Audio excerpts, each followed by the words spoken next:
Hello and welcome to VR Vertigo.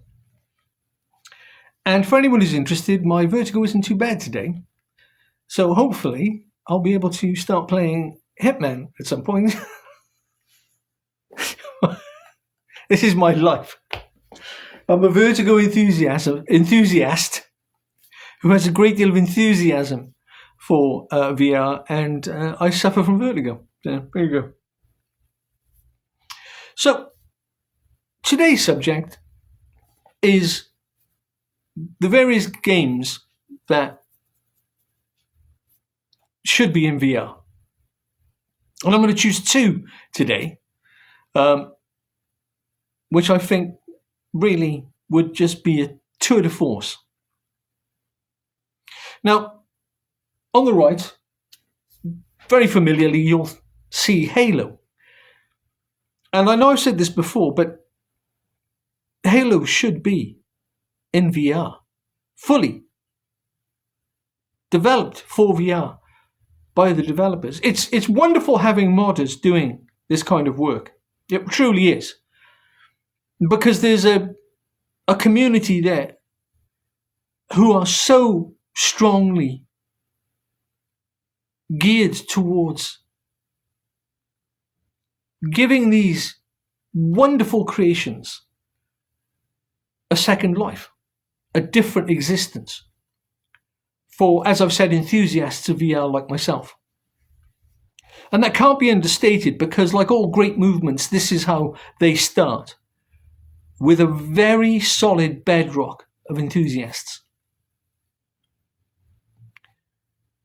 And of course, it can't be understated that we know that the big games companies are listening. PlayStation, for instance, have,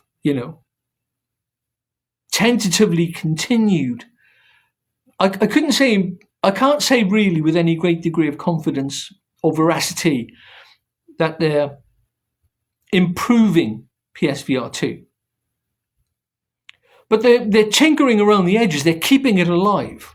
And that's how it feels for PSVR 2, that Sony are keeping it alive. And we can only hope that it's for greater things ahead, because there is no doubt that VR is starting to move in a really significant and meaningful way.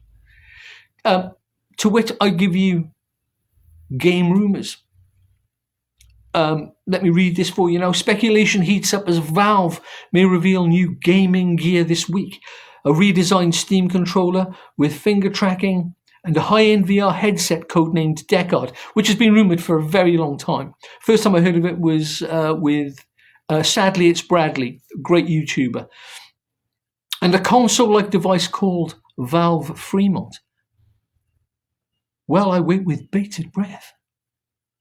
Will this be the answer to my prayers?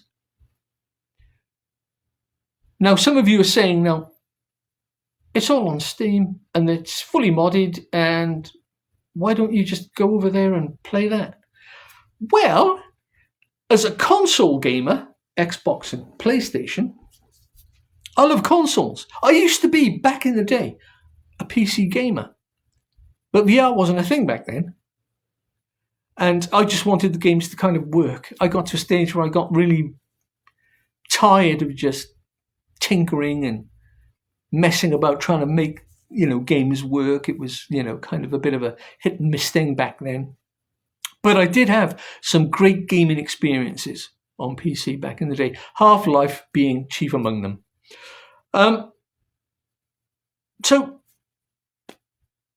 Valve Deckard. Fingers crossed, eh? But I've got this wonderful headset here, which I, of course, have used, but not recently, as I say, because of my condition. But it's a cracking headset. It really is. It's giving, in my opinion, headsets worth twice the money a real run. And as I say, Halo there, and on this screen, we've got Red Dead Redemption 2. I do apologise. Let me press play on this. The channel is called Jano's World. GNO''S World. I watched this video some time ago, and it is truly a love letter to VR. It's funny and it's smart. The two things that you really want out of a content video. And I watched this. It's just lovely. As I say, a real love letter. When you get games companies who are building these incredible open worlds, one of the first things one wonders is, wouldn't that be great in VR? That Rockstar Games is, or has previously built, some of the best open worlds in my opinion. I mean, fair enough. When you get to the Assassin's Creed series of games, I mean, I'll do a video on that too, and they're just stunning. They really are. To inhabit that world as you're playing is going to be something. But Rockstar do pay a great deal of attention to the detail and history of a game. And again, they have all those elements within that which create a very immersive experience. And there's no greater way of being immersed than being in VR. And so to experience this, and in some small but significant way, I think, get a history lesson at the same time, will be a treat worth waiting for. And I am waiting. I'm waiting to walk up to a horse, to climb on, to just ride through the countryside, to happen upon people in all kinds of different situations, to see the sun rise and the sun set, to get involved in gunfights, to rescue the maiden, to rob the bank, to hijack the train, to fish. And I don't like fishing, but I'd give this a go. VR as a gaming interface is second to none.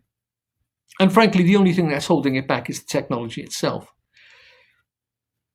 When we get to the stage where we're wearing just something like this on our face to play VR, and I know that it's pie in the sky and effectively, that's a long way away, if it's even achievable.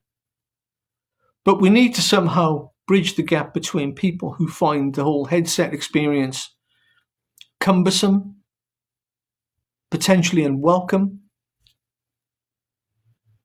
to people who are desperate to find new ways to game. And there are plenty of them. I mean, VR communities everywhere who are just hanging on the technology, frankly. And you've got all kinds of different headsets.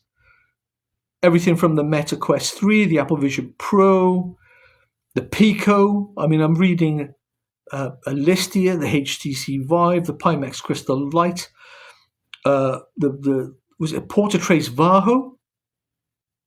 And of course the PlayStation 2, and the latter few headsets being wired headsets. And that again, that's another issue. Among the many issues of convenience and playability. Do you do hand tracking or do you do controller? My personal feeling is that hand tracking is the way forward. But the reports from people who game with hand tracking regularly is that it's not particularly satisfying because there is no substitute for holding something in your hand, and issues when it comes to pressing buttons, it becomes a very woolly affair. because there's no resistance. You're not pressing against anything. So even if you're pressing a trigger on a controller to press a button on a wall, at least there's something there that you're interacting with. I'm hoping for the very best of gaming to be available to us in VR. I'm hoping that more people will see the promise of VR and that the technology continues at a pace to become more and more convenient. I'm hoping that games companies can have the vision that the people who are building these communities currently have now. As I said earlier, there's no doubt that PlayStation are listening. And any games company worth its salt should be seriously considering the relatively small cost to turn these games into VR titles in order to give their back catalogue more life and for the game company themselves to remain relevant.